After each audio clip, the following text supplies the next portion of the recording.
আপোনালোকক এটা কথা সংবাদ মাধ্যমক মই ধন্যবাদ জনাইছোঁ যে এতিয়াও মানে আমাৰ অসমত কিছুমান সাংবাদিক আছে যে আপোনাৰ নিৰপেক্ষ হিচাপে কাম কৰিছে।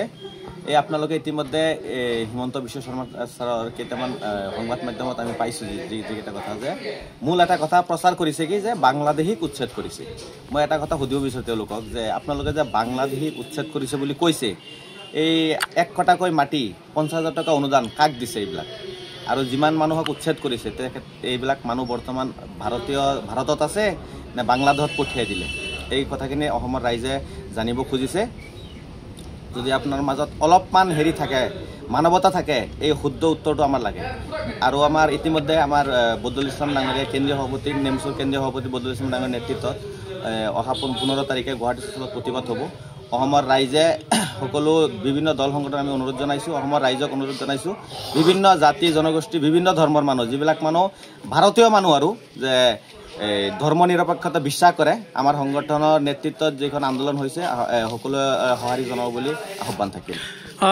দেখা গৈছে এটা বৰ্তমান এটা চলি আছে যে কিছু সংগঠনে কৈছে যে অসমত বাংলা ভাষা লিখিব লাগে লোকপিয়লত। কি সেই সন্দৰ্ভত কি কথা শুনক?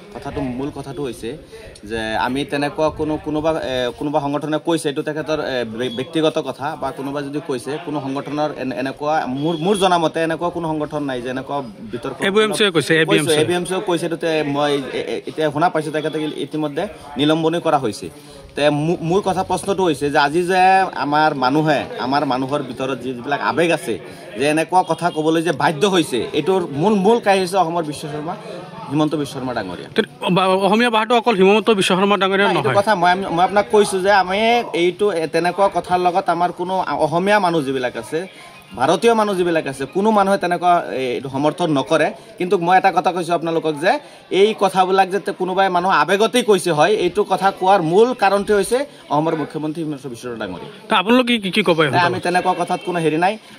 আমিতো আমাৰ হেৰিৰ পৰাই যাতে আমি কিমান উদাহৰণ আপোনাক দেখুৱাওঁ যে আপোনালোকে অলপ ভিতৰত আমাৰ যিবিলাক ভিতৰৰ অঞ্চল আছে, মাইনৰিটি এৰিয়া আছে, অসমৰ ভিতৰত সকলোতকৈ বেছি জাতীয় বিদ্যালয় যদি আছে অসমীয়া ভাষাত, এইটো আমাৰ মাইনৰিটি অঞ্চলত আছে।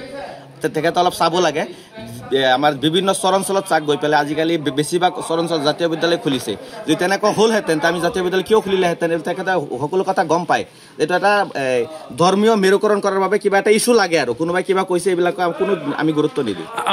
আপোনালোকৰ সংগঠনৰ তৰফৰ পৰা মুছলিম ৰাইজক কি আহ্বান জনাব? ৰাইজক আমি এটাই আহ্বান জনাম যে আমাৰ বৰ্তমান যিটো পৰিৱেশ হিমন্ত বিশ্ব শৰ্মা ডাঙৰীয়া আৰু RSSৰ নেতৃত্ব চৰকাৰে যিটো কৰিছে, এইটো মানে গোটেই এটা খেল ৰচনা কৰিছে। আমাৰ এইটো খেলত সোমাব নালাগে। আমি গোটেই অসমীয়া জাতিৰ সৈতে মিলি আৰু এই যে যিবিলাক নাটক কৰিছে ধৰ্মীয় মেৰুকৰণৰ 26ৰ ইলেকশ্যনৰ সন্মুখত ৰাখি এইবিলাক সোমাবই নালাগে। অলপ ধৈৰ্য ধৰিব লাগে আৰু আইনগত হিচাপে চৰকাৰৰ বিৰুদ্ধে আমি যাম।